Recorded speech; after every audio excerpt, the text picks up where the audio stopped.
Hey everybody, Randy Zemnick for Engine Builder Mag, and folks, we got a real treat for you. We're here in Gainesville, Georgia at the oldest speed shop in the Southeast, the appropriately named Atlanta Speed Shop. These guys are building hot rods, street cars from the ground up, while at the same time building dozens of custom engines a year.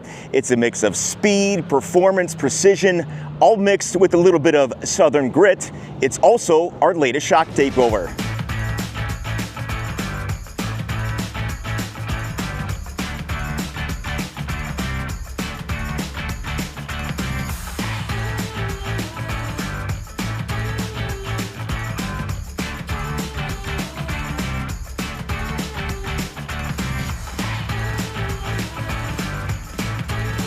No shortcuts, no substitutes, no compromises.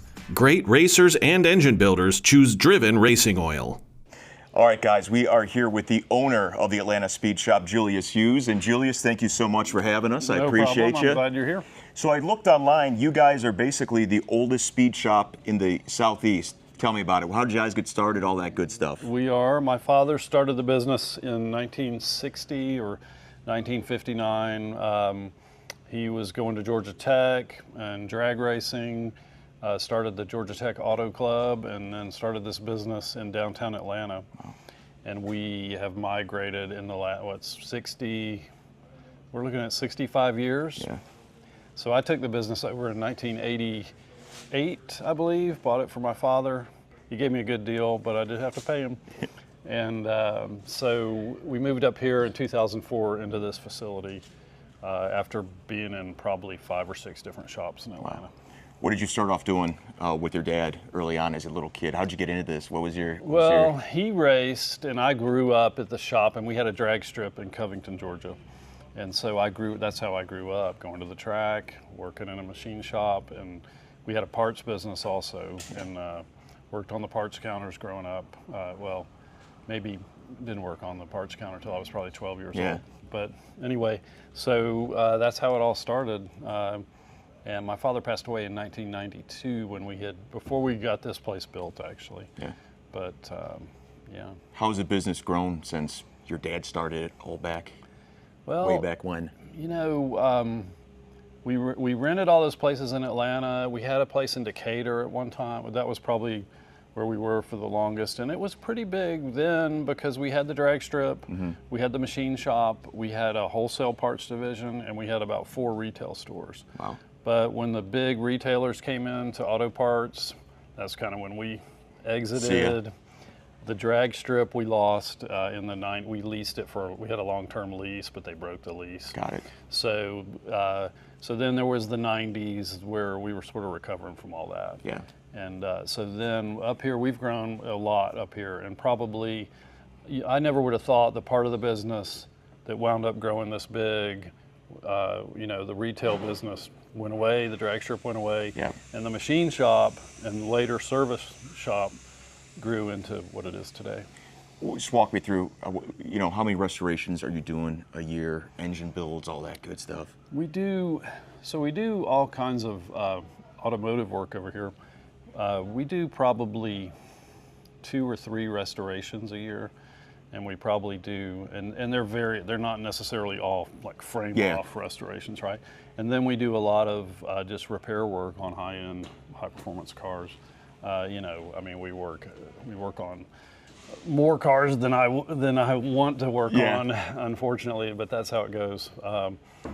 But we have probably 20 or 30 cars in here being worked on. And then boats as well, you guys are in a little bit. We do a little bit of high performance marine. We used to do more of that when the crash came in '08 or whatever you want to call it. The boat business kind of went away, and we got so busy with street performance work that we don't do as much. We probably do, you know, a half dozen boats a year that we work on. So custom engines as well. Yeah, so the main beginning of our business was the machine shop and the performance engine work, and that's about half of our business. How many employees do you guys have right now? We have, I think, 8 total. Got it. Of us. We have we usually try to have 4 guys in the shop. We have 2 guys in the machine shop, 2 on the service side, and usually 1 more that's a kind of a helper. Yep. And then we have me and Justin and my wife Krista Got it. running the office. So True family business. it is, for sure. What's it like working with your wife and son? Because I grew up in a family-owned shop, and there can be some challenges. Yeah, it's a little crazy sometimes. I think the guys probably, they have to just close their ears sometimes and not listen to us. But they're like family to us. Yeah. We're really a big family. Yeah. All right. Well, is there anything else you want the folks at home to know about you guys before we take a peek around and see what's going on around here? No, I don't guess so. Yeah, let's take a look. Driven Racing Oil's GP1 Nitro 70. Trusted by top engine builders, winning racers, and devoted horsepower enthusiasts across the world. Driven takes legendary base oils, such as the ones from Brantford, Pennsylvania, which comprise our GP1 line. Then, we boost that superior base oil with state-of-the-art additive packages. Driven's GP1 Nitro 70 not only provides anti-wear protection, but can shield cylinders from washout and fuel dilution caused by methanol or nitro-based fuels. Learn more about Driven Racing Oil by following us on Facebook or Instagram at Driven Racing Oil, or shop now at drivenracingoil.com. So this is going to be, we're working on, it's always a work in progress around here, but we're building this office. This is my wife, Krista. She does all the bookkeeping and keeps and yells at us when we don't have enough money. Pays the bills, keeps Yeah, the lights she on. pays I the know bills. that. And the taxes, and there's so much red tape, we'll Yep. call it, that has to go on. And we try to do everything in house that we can. Yeah. So You don't take the work does a home at great night with job. you, do you? we do. Usually, Yeah. It's any family But- business. You saw where we live, right? Yeah, we stay in the apartment a lot here because it's just convenient. Yeah. And we get tired of the traffic. Yeah. But we have a home in Buford. Okay. And then there's my family lake house up in Rabun. Oh, which nice. is north of here. Cool. Nice.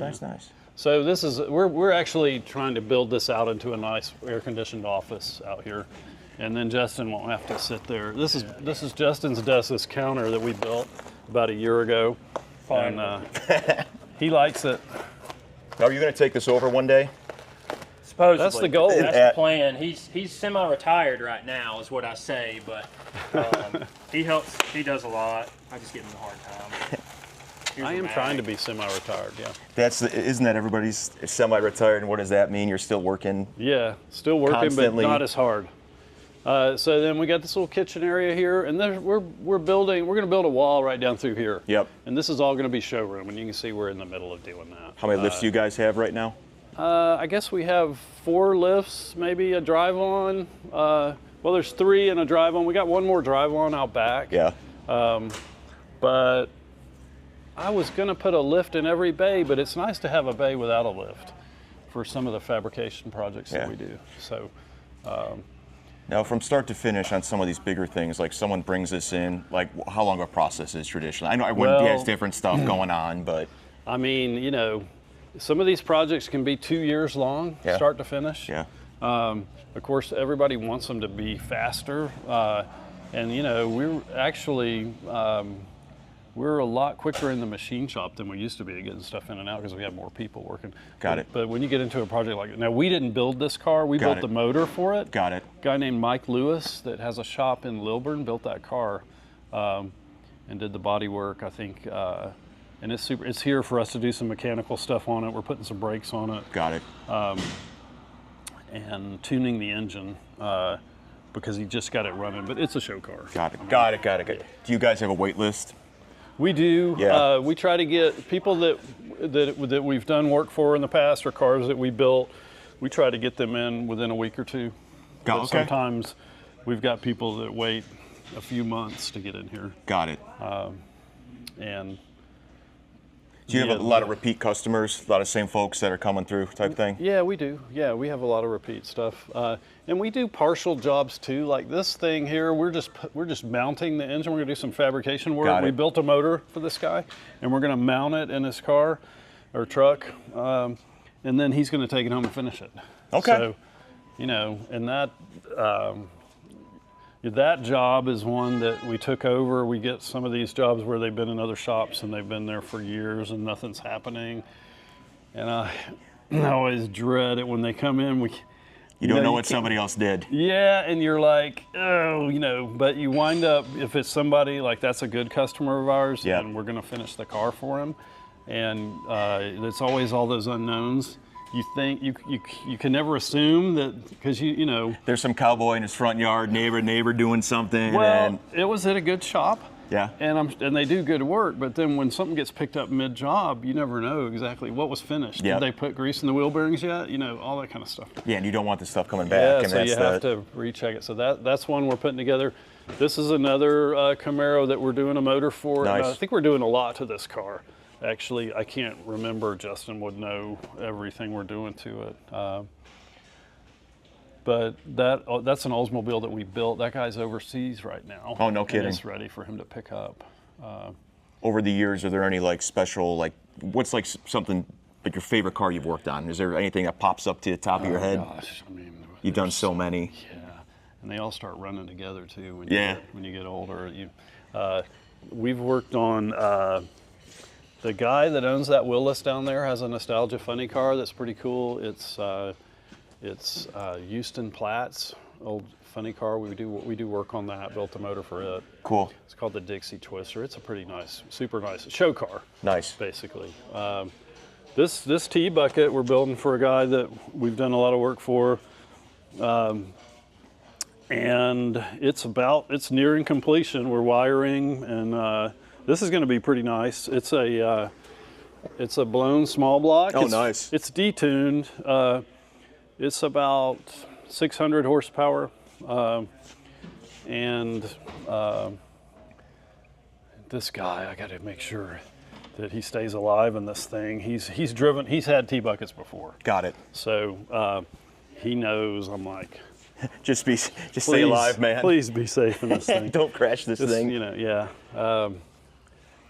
Is that a Bel Air or what do we got over here? Yeah, that was my uncle's car. Oh, nice. And he What year? passed away. It's a 55 Chevy. Nice. He passed away in 2004, I think. No, that's not right. It was before that.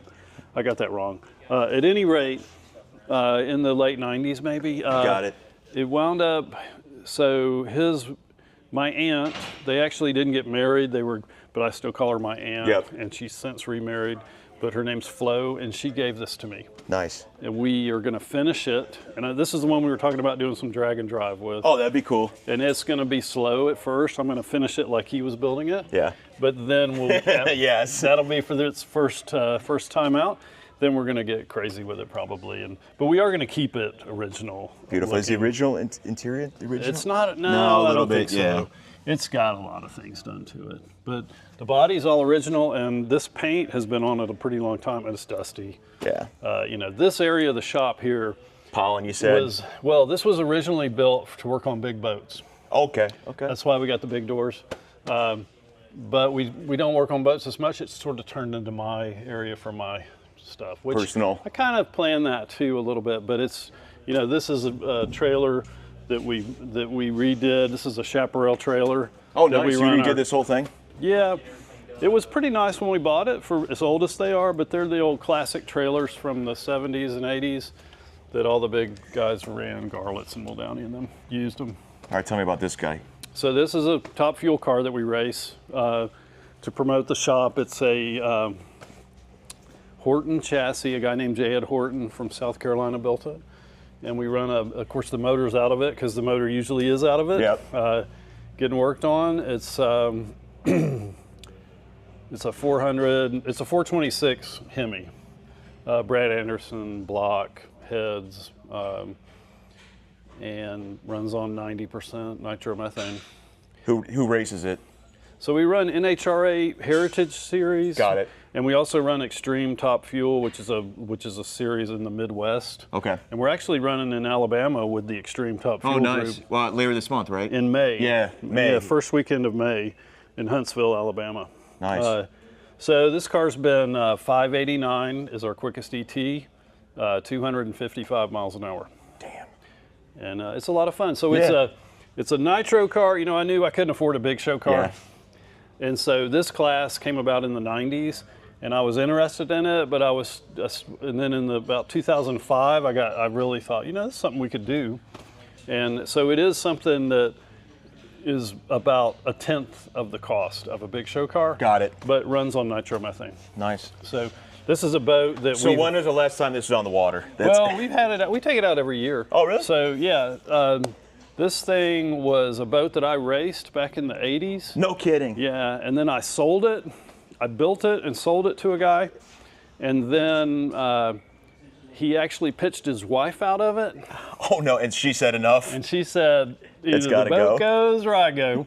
So he called me up and he sold it back to me, and I got it back for about half of what That's I how sold that it always for. works. It If was the missus doesn't like it, it's gone. So that was a good deal. So I bought it back, and I said, well, it's meant to just stay here. So I've had this boat, obviously, since the '80s. Where do you take it out?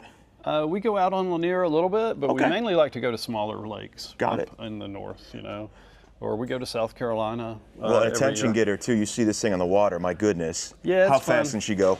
So this boat's run 110 at the drag boat races. Wow. And this back seat comes out real easy, and when we used to race it, we took it out. But we haven't raced in a while. All the drag boat races have kind of gone away from this area of the country, and so we don't do it. We just take it to the lake now. But I need to build a new motor for it. This is a big block Chevy 540 Nice. with a 1471, and I built this 25 years ago, probably maybe 30. And so they're trying to talk me into building a small block or an LS for it.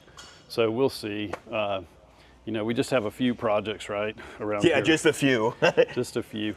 Well, what else we got So- over here? What do we got going on over So here? this is the machine. So we're coming into the machine shop now. This Yes. is our fabrication area here. Okay. And you can see we do a little head porting there as well. But we've got some sheet metal tools and general fabrication stuff, welders, band saws and stuff over here. This is where we do our tear down and cleanup work in this area, Got it. basically.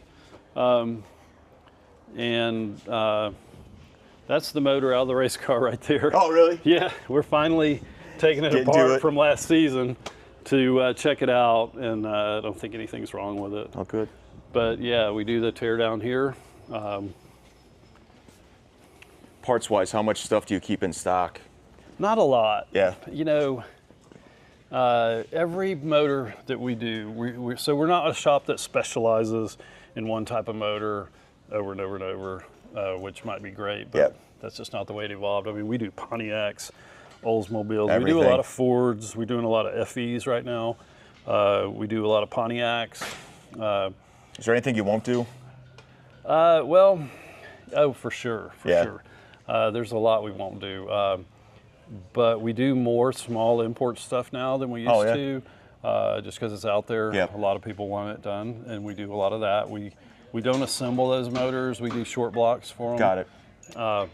But we do, of course, we do Chevys. We do a lot of LSs. We do big blocks. We do a lot of Chryslers and Hemis.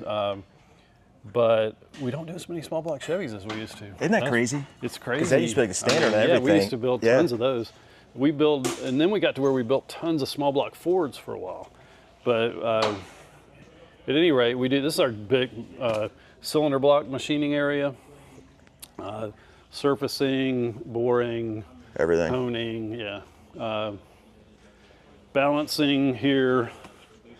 And then this is cylinder head area. So the shop's kind of laid out. I had this plan to build walls in here, Yeah. but hadn't happened. It's wide necessarily. open. That's all right. Yeah, so this is actually kind of if you can imagine a wall around this is why it's laid out the way it is. So, this is cylinder head assembly, disassembly, guide and seat machines over here, valve grinders. Skylar looks like he's flowing ahead. Nice. Or about to, yeah. So that's kind of it for that. And then this is basically assembly down here. This is the actual official assembly area Got it. over here.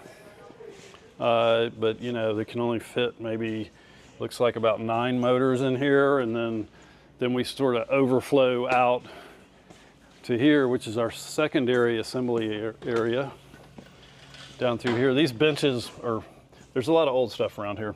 Those my dad had Original. those back in 1960. And so that's why we still have them. Well, they still look good too, though. You know Yeah, what I they mean? look good. We painted them a time or two. Yeah, it's all right. Then crankshaft polishing, Dyno. Yeah, Superflow dyno, which we got this going about 5 or 6 years ago when I built this shop. I built these dyno rooms, and that's when 2008 hit. And then the dyno rooms sat empty for No one was getting anything fixed. Yeah, well, we just didn't have the money to get this going. Up and going. But it's been going for about 6 years now, I think, and working great. Did you ever think all these years ago when your dad started this would still be here after you've had recession, you've had COVID, you've had all that stuff, and you're still here, man?